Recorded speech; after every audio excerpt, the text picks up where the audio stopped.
Yo, what's up, guys? Welcome back to the channel. APW Sports signing in for a Monday Night Raw review, which the show aired about a couple hours early. Became Monday Evening Raw at this point, and it's quite a few things. This night was jam-packed, and I want to get into it, things that happened. But before I do that, make sure you guys leave this video a like. It continues to help this channel to grow and continues to beat the YouTube algorithm. And if you are not subbed, go ahead and click the subscribe button and notification bell so you will not miss any of the videos that I post. But let's just get right into it. As Rhea Ripley kicks off the night, talking about where she wants to go next, things like that, if she wants to come after the title. Then Io Sky comes out and basically says, Adam Pearce gave me an option to pick my opponent at the Women's Evolution in a couple of weeks. And Io Sky ends up facing Rhea Ripley for the Women's World title. Her first defense is WrestleMania. And I'm glad the WWE is finally doing something with her, because it seems like ever since she's won in WrestleMania and the triple threat between her and Bianca and Rhea, it's basically been an afterthought for that Women's World title. So and this was 3 months ago, to mind you. So I'm finally glad that the WWE is finally doing something with Io, because I don't know if it was an injury or something that was nagging, but this woman can really wrestle. And she's probably one of my favorite women's wrestlers in WWE today because of her in-ring ability. So I'm interested to see this match, Rhea versus Io. Rhea versus Io, I don't know why I just did that, but it's crazy that Rhea has never beat Io in her career. And it's Evolution the night that it happens. We shall see. But I'm glad this is finally a thing. But then we get AJ Styles and Dominic Mysterio backstage. And Dominic Mysterio still dealing with injury and he's still not clear. Now, to me, it seems like this is a work. It's not. I don't think it's a real injury. I don't know. I haven't seen anything where they have come out and said that this is a real injury or not. But lo and behold, he is injured, and they made the stipulation that if AJ Styles touches him, he loses his title opportunity. So that kind of sucks that we don't get that. But then we have the World Tag Team match with Judgment Day versus the New Day. And honestly, the New Day being heels kind of ran its course with me. And honestly, it hasn't gotten over like I thought it would. But eitherless, this was a very solid match, back and forth. Both teams are heels, which is kind of crazy that the Judgment Day was getting cheered during this match. But nonetheless, the Judgment Day and the New Day both with their heel tactics in this match, which ended up with Finn hitting the coup de grace on Xavier to win the match and the tag team titles for the New Day. For the Judgment Day, which means all members, active members, have titles. Whether we're talking about Rhea, I keep saying Rhea, Liv and Roxanne, Raquel, which we'll get into that later. We're talking about Dom and IC title, and now JD and Finn are back to being World Tag Team Champions. So, good match overall. I'm interested to see where this tag team division is going to go. I've always still said Axiom and Nathan Fraser should have been on Raw instead of SmackDown, but that's neither here nor there. But then we have Lyra versus Bayley announced after an argument backstage, with Lyra getting Bayley disqualified last week in her women's IC title match and arguing back and forth. And then we have Adam Pearce announced that it is going to be a number one contenders qualifying match between Bayley and Lyra for Becky's IC title. And then we have the American Made segment with them officially announcing that Chad Gable is going to be out for a while and his arm is in a sling. Then you have the Judgment Day backstage with all their titles and Roxanne being named a replacement. No, this was with JD and Finn backstage talking to Pearce and Nick Aldis from SmackDown, and they was trying to get a solution. He was saying that if you want somebody replacement, it should be Roxanne, and they officially agreed to it, but they're going to have a fatal 4-way tag team match at the Women's Evolution PLE, and the other teams are still waiting for the announcements or waiting for how they're going to shake that out. But either way, they're finally going to put these titles in a bit of a spotlight, so I'm interested to see how that is going to go. Then you have Sheamus versus Rusev, which was a very physical match, very hard-hitting back and forth with these two, and I enjoyed every bit of it. You had your kickouts, you had your finishers, you had your white noise, you had the accolade. This was a hell of a match. This was a PLE type of match, the way this match was. Definitely a PLE type of match, which ended up going in favor of Rusev after he exposed the back of the turnbuckle and rammed Sheamus' chest across it and got him for the 1-2-3 for win. Then you had some moments where Sheamus, before the end of the match, Sheamus hit the bro kick on Rusev, and he was outside the ring and almost got to a 10 count and had to come back in the ring. Then you have him reversing the bro kick. Then you had the knee hits. Then you had Rusev with his super kicks. This was an overall very intriguing and very good match. You can see that Rusev still has a bit of that magic. You can see Sheamus still has it. Both men, this was a very, very good match. Very good match. I'm interested to see where they're going to take this going forward. Is this going to be a 2 out of 3 as far as this rivalry? Because it's not over. It is not over. But then you have, after that, you had American Made backstage interviewing with Kathy Kelly, only for El Grande Americano to come backstage. And it's interesting, we all kind of knew it was Chad Gable, but this was different. I wonder who that is under that El Grande Americano mask now that Chad Gable has been officially out. Came backstage, walked past, then she asked, did you want to say anything about it? She was like, nah. Ivy now was like, nah.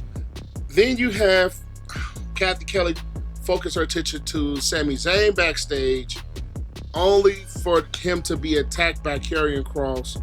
And Karrion Kross still has this thing where he knows Sami has a dark side. He knows it, but he just wants him to admit it, and Sami Zayn refuses to do so, which ended up him being attacked in the ribs by that pole. And it's crazy that he had a match later on in the night, which I will get into as well.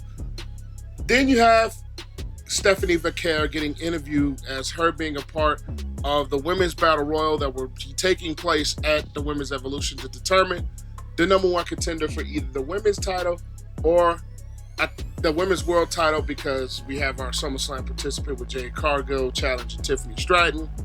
So it's going to be a number one contenders battle royal for the women's world title. It says any champion of your choosing, but I'm assuming it's going to be the world title because, like I said, SummerSlam already has Jade Cargill set in stone for that title. So, nonetheless, you get a Gunther promo, which I'm going to be honest with you guys. I'm not looking forward to this Gunther versus Goldberg match. I'm not looking forward to it. I'm not. Not just the fact that they took the title off of Jay for this, but the fact that it's Goldberg's retirement match, thank God. And it had to be for a world title. I'm still not a fan of it. So I'm not going to lie, the rivalry between him and Goldberg is kind of tuned me out. I'm tuned out of it. Not interested in it at all. Could it be a good match? Who knows? But I am not interested in this rivalry at all. Thank God Seth Rollins saved the day because I got tired of him talking about fucking Goldberg.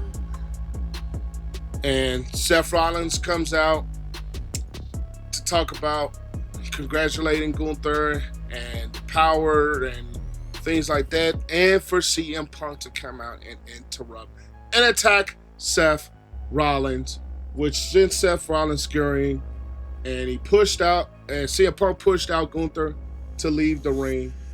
Then as Seth Rollins is on the stairs, LA Knight reappears to attack Seth Rollins. So Seth Rollins, this whole story is creating a lot of enemies. I think it's going to be hard for him to cash in Money in the Bank, whatever he decides to. because of the enemies he's created. That's just me. That's just how I think it goes. It may be a failed cash in. Maybe. Maybe that's just me. But either way it goes, then you have Judgment Day backstage with Roxanne Perez. They took a vote, and she is officially a member of the Judgment Day. With all of them having titles, this is what I was talking about earlier with Liv. Now they put the title on Roxanne, and Roxanne is officially now a member of the Judgment Day. Then you have the number one contenders match between Bayley and Lyra Valkyria that was announced earlier in the night. Back and forth match. You have these two women who were once friends, were once together, but I think with this whole Becky and the IC title thing, that has kind of split them up because both of them have reason to get at Becky, and Lyra for how Becky won the title and the things that she did to screw her, and then Bayley for her being attacked by Becky at WrestleMania. So I'm interested to see how this was going to go. But this is a back and forth match. Really good match with both women. You could see either way that both of them could have rocked out. I think this is going to be a triple threat down the line at some point. But then you have both ending in a draw with both shoulders, both women being pinned down for 1, 2, 3. Both women had shoulders down, both got pinned, and it ended up being a draw. And it ended up being a brawl after the match. So, no clean winner, no clear-cut winner. So, I personally think that this rivalry between these three women is going to happen. I don't know if it's going to be Evolution. I still would like them to set this up for SummerSlam to get that title a bigger stage rather than just Evolution. We know Evolution is a big deal. Don't get me wrong. But I think a rivalry that has been brewing like this, I think is set for a big stage of SummerSlam for these three to be in a triple threat match. I really think so. Maybe they have something that goes in the Battle Royal between Lyra and Bayley if they're in it. So I just personally think that this should be a triple threat match at SummerSlam. But either way it goes, you have LA Knight versus Seth Rollins announced for Saturday night's main event. That's the second match that they have announced that I can remember off the top of my head. If there's anything different, leave it in the comments. But then you have CM Punk coming backstage and being kind of unhappy with LA Knight being in the way of Seth Rollins, which we know LA Knight has reason. LA Knight has reason because they took him out and because they cost him his chance to be in the King of the Ring tournament. So both men, and then CM Punk getting cost by Seth Rollins at Night of Champions, which I will leave my recap to that in the cards as well. But that it just sets itself up to be something with CM Punk and Seth down the line at some point. This rivalry is kind of like him and Drew McIntyre. This rivalry has to end at some point. And then you have the main event of the night, Sami Zayn and Penta versus Bronson, Rhea, Bron Breakker. This was a hell of a match. As much as you guys probably know, I've said it many times that I'm not the biggest guy, like the biggest on Sami Zayn, but I know he could give good matches. Penta as well. Then you have the kicks out of the tsunamis. Then you have Sami Zayn dodging the spear. It was a very good match. Both men. The funniest part of this match is when Sami and Penta both did the Penta walk. I think that was an absolutely hilarious thing to see. Sami looked funny doing it, I'm not gonna lie. But overall, this was a very good match, and it keeps on telling the story of this faction and the beef, which ends up being Sami Zayn getting hit with the spear by Bron Breakker for the 1, 2, 3. Bron Breakker and Bronson Reed end up winning the match.